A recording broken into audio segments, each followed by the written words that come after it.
I just got a package in the mail and I am so excited. I want to share it with you guys. Last weekend, my dad and my bonus mom, Allie, came for a visit.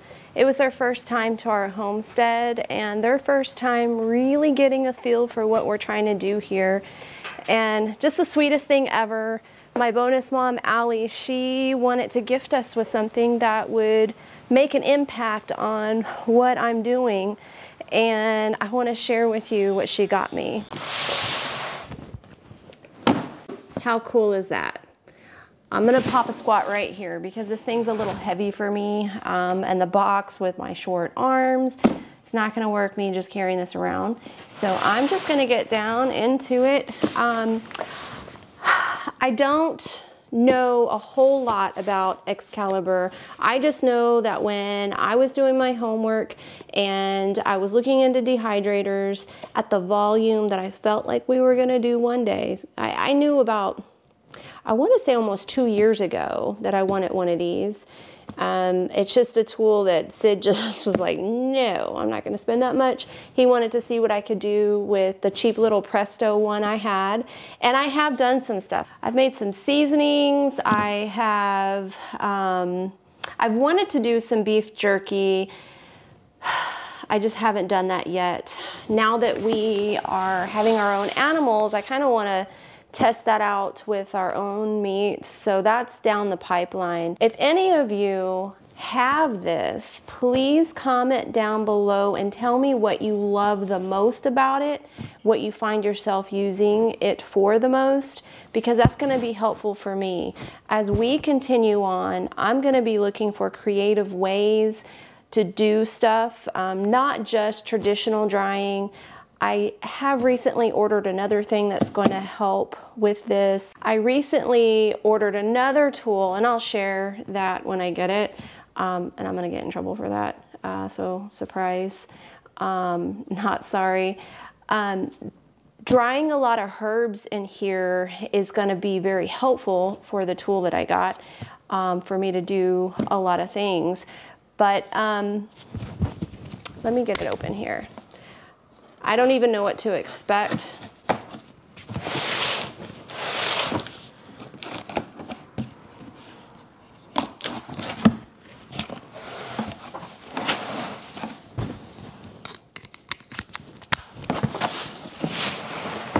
Okay.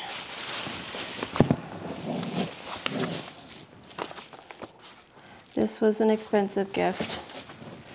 I'm very thankful. Just some directions. I guess this is just some cleaning directions that it has. I'm sure, yeah, I bet you all of that stuff is written in the books. These look like, this is a guideline on different things, different settings for different types of things that I'll be drying. Ooh. Raising bread. Of course, with all of my bread adventures, I'm going to be interested in that.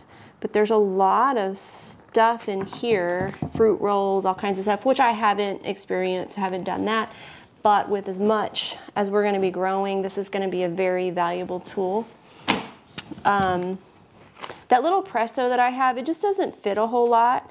And I found that, you know, entire day cycles for the small amount of things that it was processing just wasn't practical. And I already knew that it wasn't going to be practical for the volume in which we were going to grow when we got to our property. So that's why I already started looking into this 2 years ago. So, looks like we start off with trays. So I imagine, you know what, I don't even know how many trays this has. This is the RES10 model. Okay, so a whole lot of trays right off the bat.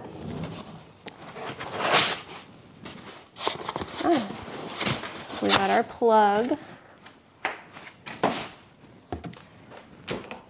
And, oh, here she is.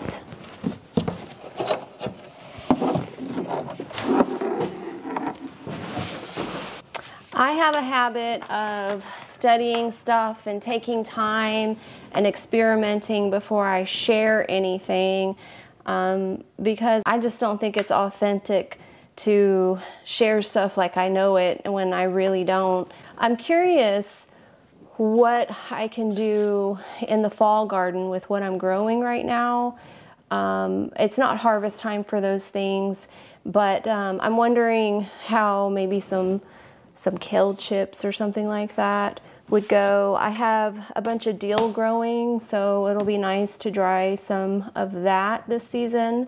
If there's something that you know that you do, comment down below, let me know, give me some ideas, inspiration, because I'd be happy to share how that comes out with you. And if you have a tip for me, I'm always going to be thankful for anything I can learn from you guys. Let me see about these trays.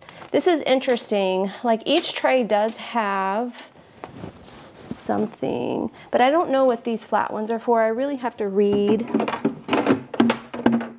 and find out. There's different, so it looks like there's two different types of mats.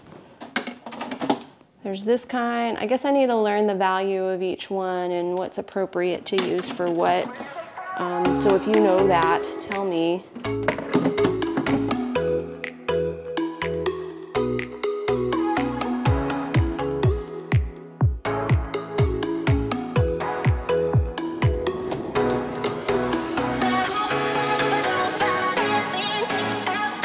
I have no idea if I put those trays in correctly. I'm sure that I made some mistakes, but I'm going to learn that because I am going to study those directions.